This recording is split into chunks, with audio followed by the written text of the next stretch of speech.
프랑스의 정식 분석학자 라캉의 동그라미 쳐볼까?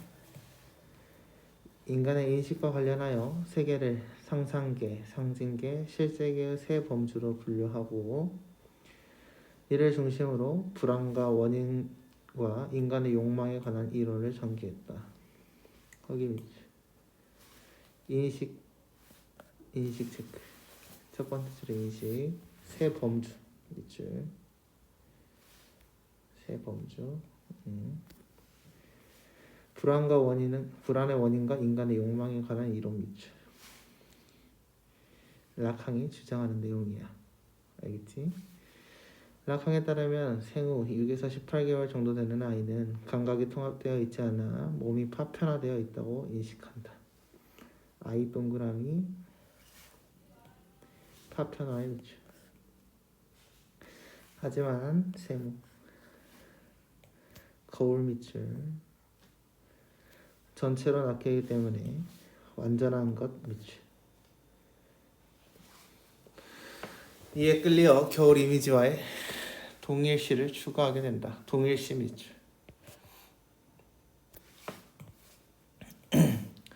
그러나 아이가 느끼는 불완전한 신체와 완벽한 이미지의 괴리 속. 이건 뭔 말이야? 애는 지가 완벽하다고 느껴져. 몸은. 근데 거울은 완벽하지. 그 사이에서 거울이 왜 완벽해요? 거울을 보면 어때? 팔, 다리, 몸통 다 있어 보이잖아. 그러니까 완벽해 보이는 거야.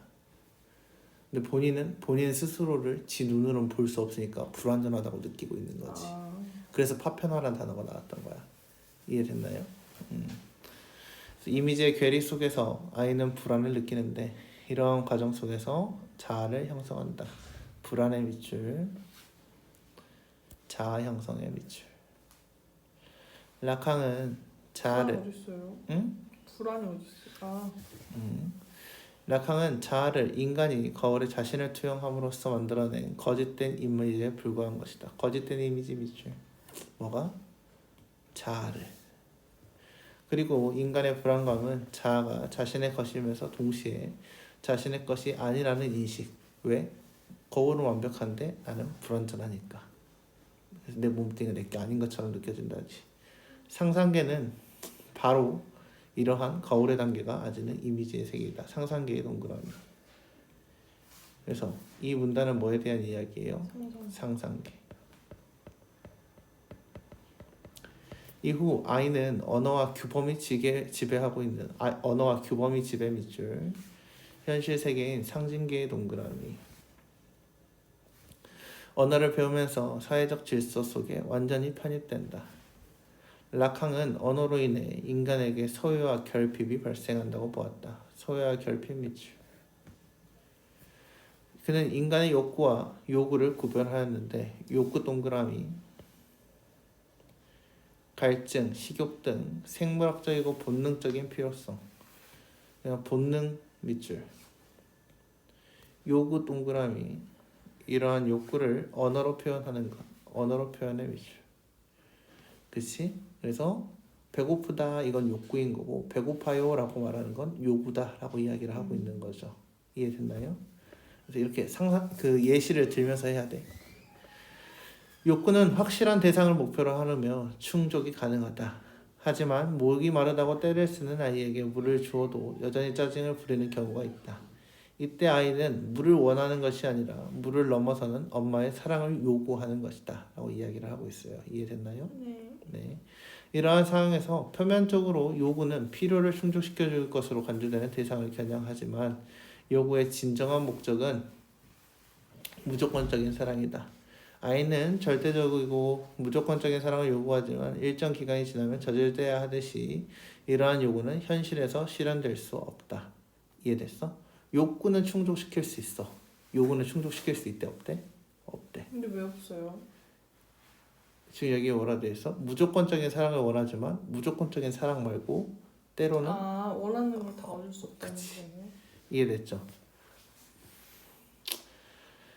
자, 이처럼 요구는 욕구의 차원을 넘어 근본적으로 채울 수 없는 결핍 밑줄.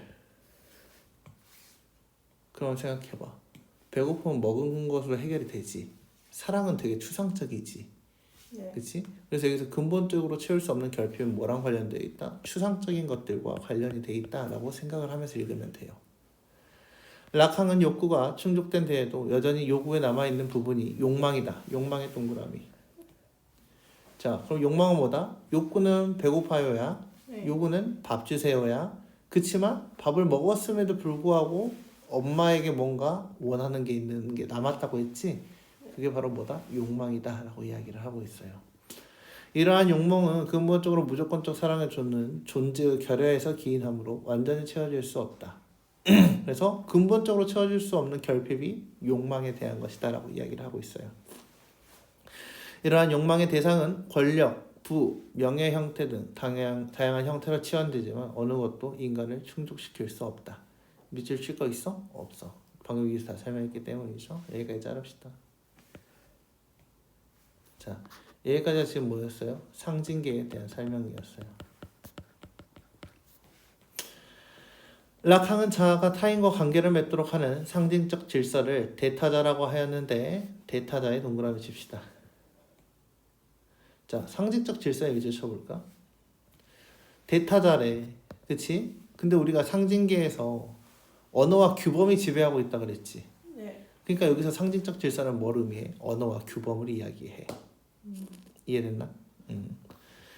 아이가 의식하는 현실은 아이가 태어나기 전부터 대타자가 지배하고 있다. 그래서 아까 언어와 규범이 이미 지배하고 있다라고 이야기를 했던 거죠. 락항은 인간의 욕망은 대타자의 욕망이다 라고 말하였는데 그 이유는 대표적인 대타자인 언어와 욕망의 관계를 통해서 알 수 있다.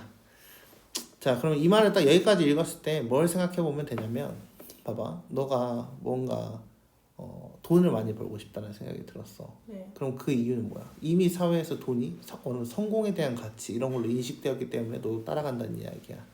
그래서 언어와 규범이 이미 지배하고 있다라고 표현을 한 거죠. 이해됐나요?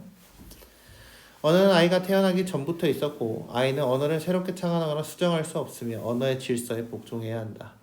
인간은 언어가 지배하는 현실 속에서 언어를 통해 욕망을 추구할 수밖에 없다. 맞는 말이지.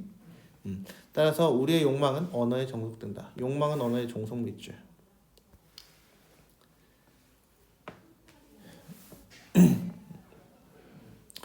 인간이 무언가를 욕망할 때 그 과정에서 언어 공동체 내에 형성된 무의식이 작용된다. 무의식 작용 밑줄. 그리고 이런 무의식은 인간과 대타자의 관계 속에서 형성되는 것이다. 그래서 여기서의 대타자는 뭐에 대한 이야기다? 언어에 대한 이야기였다. 그래서 인간과 언어의 관계 속에서 욕망이 일어나게 되는 거예요 라고 설명을 했어요. 그래서 여기까지 잘라봅시다. 여기는 뭐에 대한 이야기야? 욕망의 형성에 대한 이야기였습니다. 이해됐나요? 네. 실제계는 이라고 되어 있습니다. 실제계의 동그라미. 현실 세계의 질서를 초월하는 세계로서 상징계의 질서로는 포착하거나 표현할 수 없다. 거기 밑줄. 초월 세계 밑줄. 포착하거나 표현할 수 없다의 밑줄. 락항은 주체가 상징계의 원칙을 넘어서 실체계에 속하는 존재를 겨냥하는 것이 욕망의 올바른 방향이라고 말했다. 그는 이를 설명하기 위해서 현실의 쾌락 원칙을 초월한 또 다른 차원의 쾌락을 뜻하는 주의상스 동그라미. 주의상스를 추구하는 것. 그러면 이제 생각을 해봐야 돼. 현실에서는 이룰 수 없어. 그치? 근데 주의상스 초월적 세계라고 했으니까 뭐야? 이상향에 대한 이야기야. 오케이? 그래서 주의상스는 그냥 편하게 이상향이다 라고 생각하시는 게 편하겠습니다. 주의상스를 추구하는 것은 현실 세계의 법칙을 넘어야 해서 고통이 수반 밑줄. 쉽게 얻을 수 있대? 아니, 쉽게 얻을 수 없대. 고통이 필요하대. 락항은 주의상스를 고통스러운 쾌락이래. 쾌락이 뭐야? 내가 올바른 방향성에 대한 추구하는 삶이기 때문에 쾌락이라는 단어가 나온 거고, 고통스러운 이라고 이야기를 했던 건 뭐야? 고통이 따라오기 때문이다 라고 보시면 되겠어요. 락항은 주체가 쾌락을 만들어내는 고유한 증상 밑줄. 자, 증상을 갖는다고 보고 이를 생톰이라고 명명했다. 생톰 밑줄. 그래서 증상이 생톰이다 라고 이야기를 하고 있어요. 생톰은 주의상스를 추구하는 행위로 이어진다. 락항은 예술가가 기존의 방식을 거부하고 새로운 방식으로 예술품을 만들어내는 것처럼 주체가 생텀을 통해 상징계의 법칙자가 법칙 대신 자기 고유의 법칙을 생산하고 새로운 세상을 창조할 수 있다고 보았다. 따라서 생텀은 주체가 상징계를 극복하려는 노력의 일환 밑줄. 자, 그러면 지금 실제계 앞에 있었지. 네. 그 앞에서 맨 처음에 뭐였어요? 상상계, 상징계, 실제계지. 네. 그렇지? 이렇게 넘어가면 갈수록 어때? 점점 다른 차원으로 넘어간다라고 보시면 되겠어요. 락항에 따르면 인간은 자신이 자율적이고 합리적인 존재라고 생각하지만 우리의 무의식과 욕망은 타자가 부여하는 의미와의 촉각을 세운다. 봐봐, 철학 작품을 읽을 때는 이렇게 인문예술 철학이잖아. 이 문장은 뭘 의미할까? 생각해봤어? 생각 안 해봤지? 봐봐. 인간은 자신이 자율적이고 합리적 존재야. 우리가 어떤 행동을 하는 데에는 우리의 의지가 반영되어 있죠. 그리고 그렇게 하는 것이 맞다고 생각을 하잖아요. 내 상황에서 이렇게 하는 게 맞아라고 생각이 들죠. 근데 하지만 이라고 되어 있어. 뒷부분이 중요한 거야. 그렇지만 그 자율적이고 합리적이라고 생각하는 그 행동에 대한 욕망 그 자체가 뭐다? 이미 남들이 만들어 놓은 틀 안에서 생각을 하고 있는 것이다 라고 이야기를 하고 있는 거죠. 납득했어요? 그래서 철학은 이렇게 좀 약간 생각이 깨어야 돼. 이제 그냥 쓱 읽으면 의미가 없어요. 무의식은 타자가 지배하는 상징계에 의해 구조화되고 무의식 동그라미 상징계에 의해 구조화. 그래서 아까 뭐다? 다른 사람들이 만들어놨던 언어와 규범에 얽매여서 우리에게 구체적으로 구조화가 되는 것이고 욕망은 이러한 질서에서 완전로운 자유로울 수 없기 때문이다. 하지만 주체는 자신을 구속하는 원칙을 넘어서려고 이게 바로 뭐야? 방금 실제계로 가는 생통, 주의상스에 대한 이야기예요. 실제계의 손짓에 응하면서 자신의 실존을 실현할 수 있다. 그러면 실존 밑줄. 이 실존은 진짜 뭐야? 이거는 주의상스를 이겨내는 실제계에 도달할 수 있다라고 이야기를 하고 있는 거예요. 네. 실제계. 이해해서? 락항의 생각으로 적절하지 않은 것은 1번부터 봅시다. 인간의 불안은 자아에 대한 모순적 인식. 모순적 인식의 밑줄 쳐볼까? 여기서 말하는 모순적 인식은 뭐였어요? 아이가 거울을 보는 그 장면이 있었죠?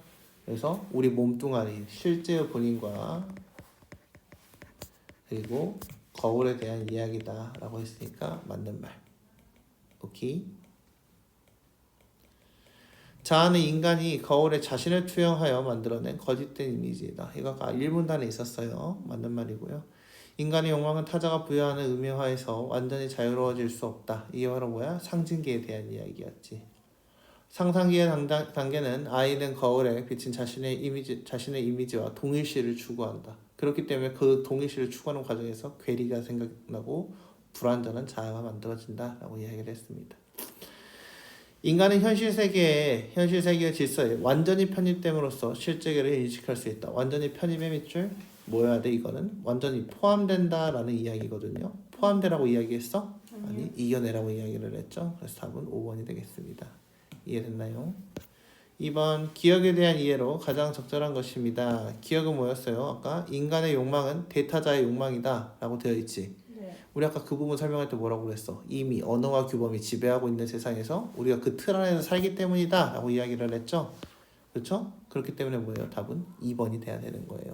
이미 그 형성된 무의식의 영향을 받는다. 이 부분에 대한 이야기죠. 이해됐나요? 그래서 이런 거 풀 때는 기억에 대한 이해 이런 거 풀 때는 뭐라고? 그 문장이 어떤 의미를 갖고 있는지를 확인해야 해. 이해됐죠?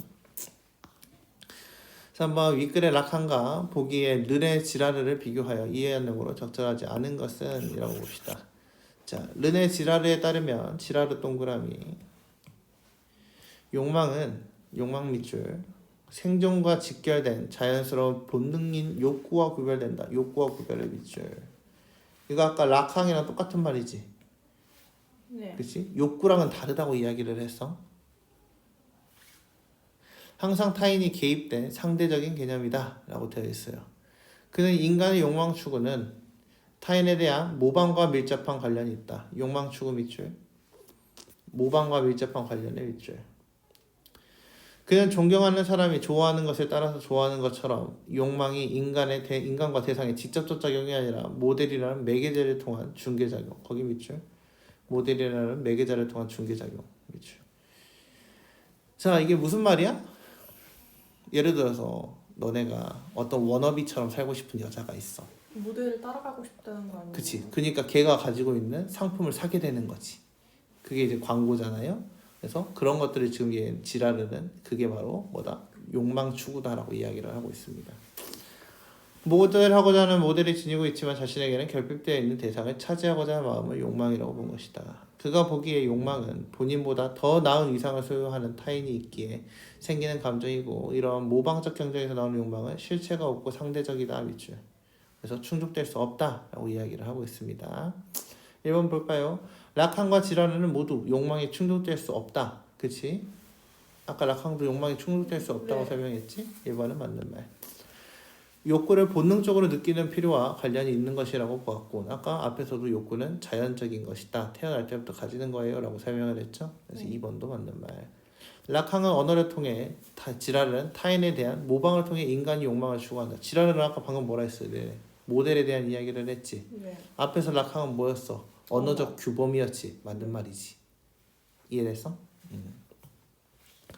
라칸은 지라르와 달리 타인이 소유한 특정한 대상을 주체가 소유하지 못했기 때문에 욕망이 생긴다고 보았다. 그러면 라칸이 뭐다?